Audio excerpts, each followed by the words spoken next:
Shalom teman-teman, mari kita siapkan hati dan pikiran kita. Kita mau sama-sama memuji dan meninggikan nama Tuhan.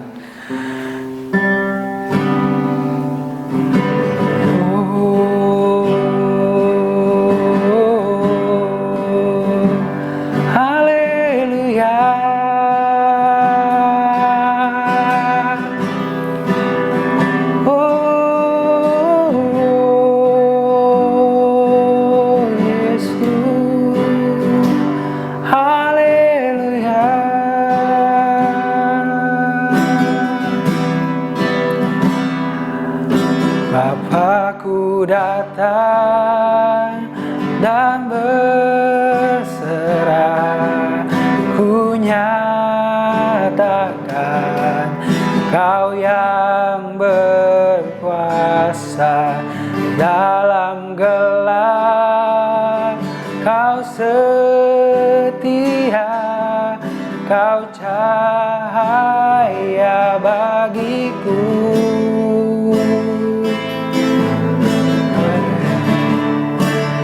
Kau kuatkan aku bertahan,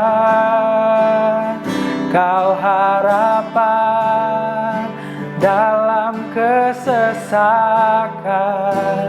Kau buktikan kesetiaan-Mu Tuhan, Engkau Allah Immanuel.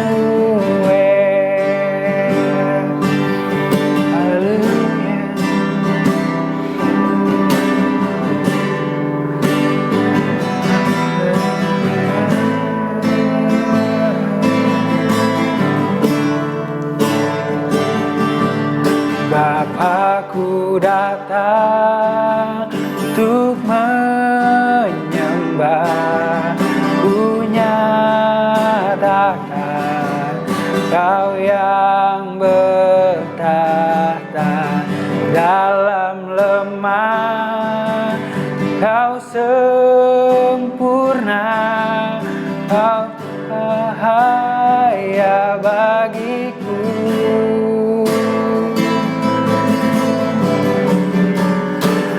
Kau kuatkan aku bertahan, Kau harapan dalam kesesakan. Kau buktikan kesetiaan-Mu Tuhan, Engkau Allah Immanuel.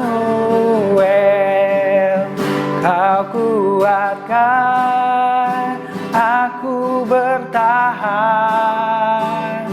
Kau harapan dalam kesesakan. Kau buktikan kesetiaan-Mu Tuhan, Engkau Allah Immanuel. Immanuel,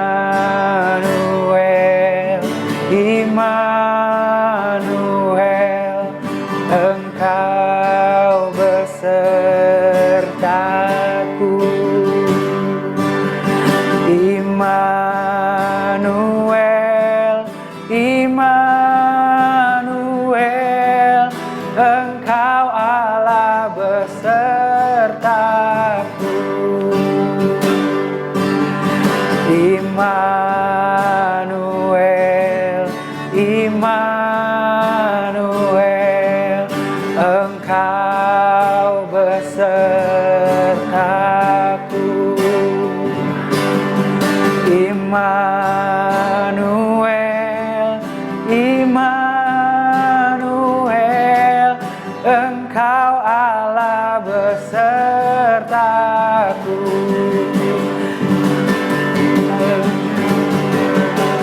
Kau kuatkan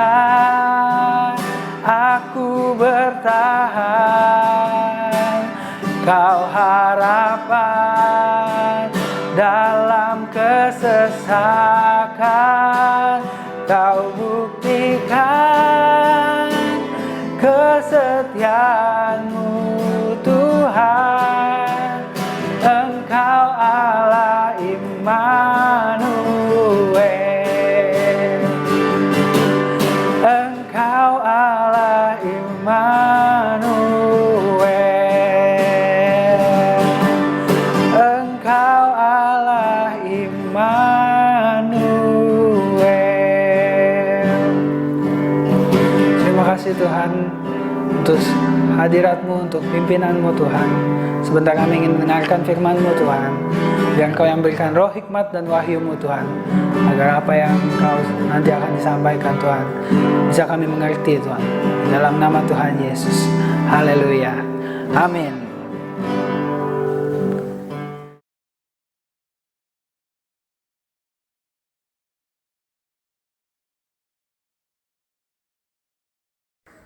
Shalom teman-teman, kembali lagi di Ibadatin Sari ini. Hari ini gue bakal bawain sharing tentang mengampuni. Mengampuni itu apa sih? Mengampuni adalah tindakan memaafkan orang yang bersalah.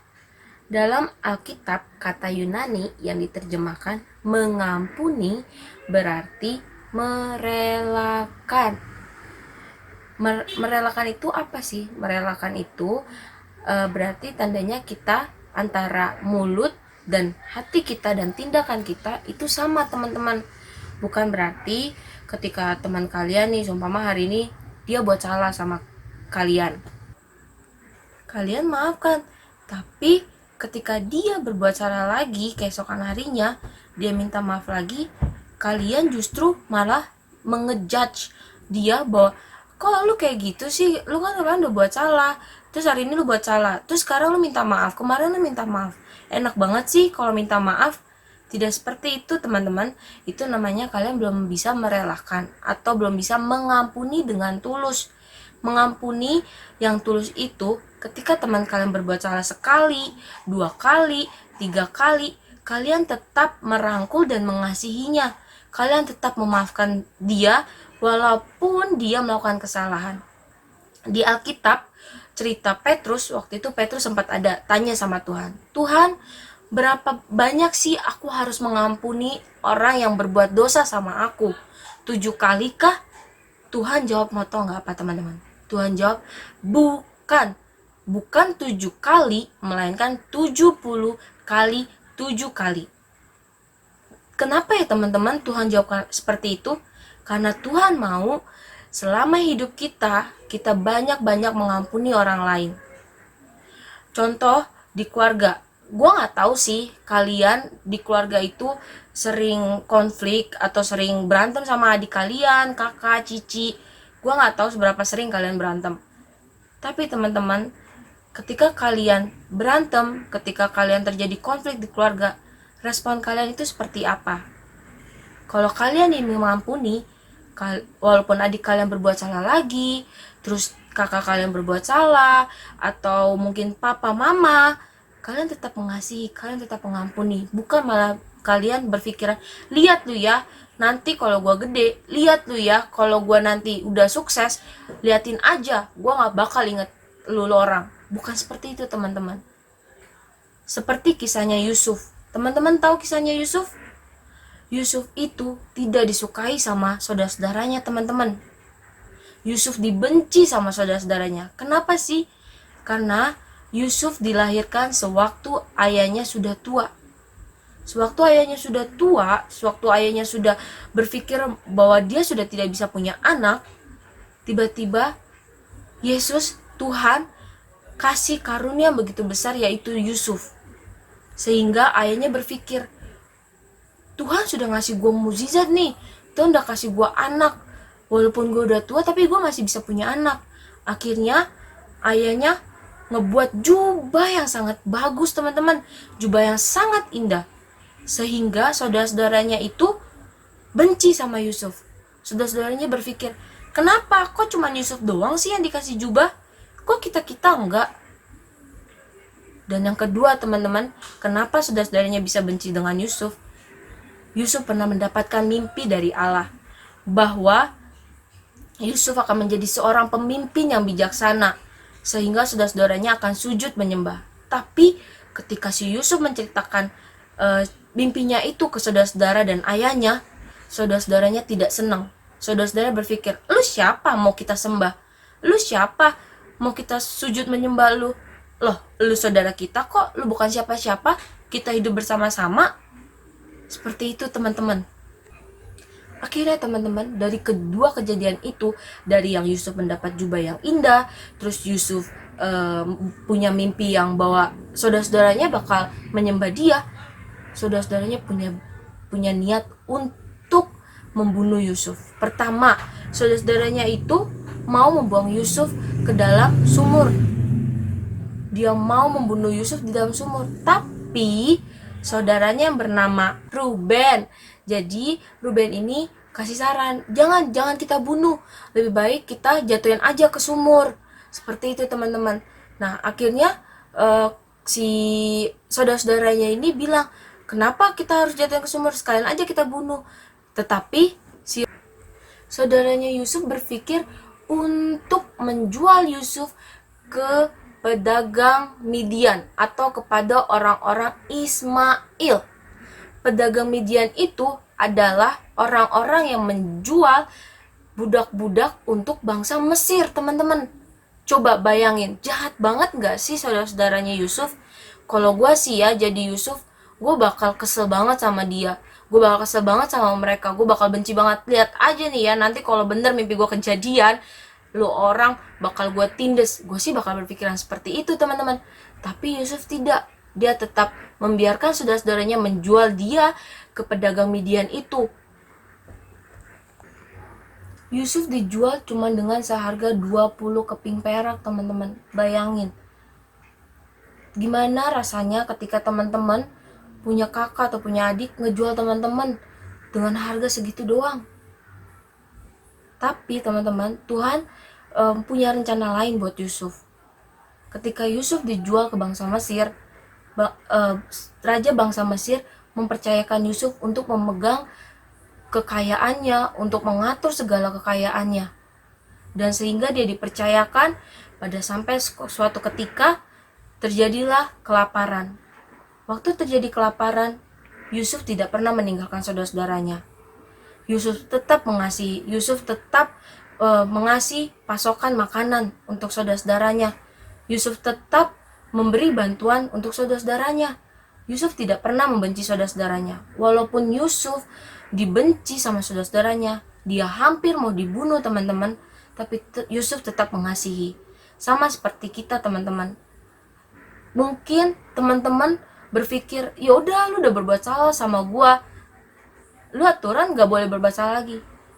Teman-teman berpikir seperti itu. Tapi teman-teman pernah berpikir gak, teman-teman ngelakuin kesalahan sama orang lain, tapi orang lain bisa mengampuni teman-teman, orang lain bisa mengasihi teman-teman, orang lain bisa menerima teman-teman apa adanya. Walaupun kesalahan teman-teman sama orang lain lebih besar dibanding kesalahan orang lain terhadap teman-teman. Teman-teman, ketika kita mengampuni seseorang, ketika kita memaafkan seseorang, ketika kita mengampuni orang lain, kita harus tunjukin tindakan kita bahwa kita mengampuni dia, bahwa kita mengasihi dia teman-teman. Karena ketika teman-teman mengampuni, tandanya teman-teman belajar untuk semakin ke depan. Tapi ketika teman-teman tidak mengampuni orang lain, teman-teman bakal stuck di tempat itu saja teman-teman. Teman-teman tidak bisa move on. Teman-teman tidak bisa berlangkah lebih maju lagi. Aturan Tuhan mau nih, gue mau bikin si A sampai ke sana. Tapi gara-gara teman-teman memikirkan satu kesalahan orang ini, teman-teman tidak bisa benar-benar mengampuni kesalahan orang ini, teman-teman bakal stuck di situ. Teman-teman bakal semakin susah untuk melangkah maju ke depan teman-teman. Bagaimana sih caranya kita untuk mengampuni orang-orang yang sudah buat kesalahan sama kita? Memang mengampuni itu tidak mudah.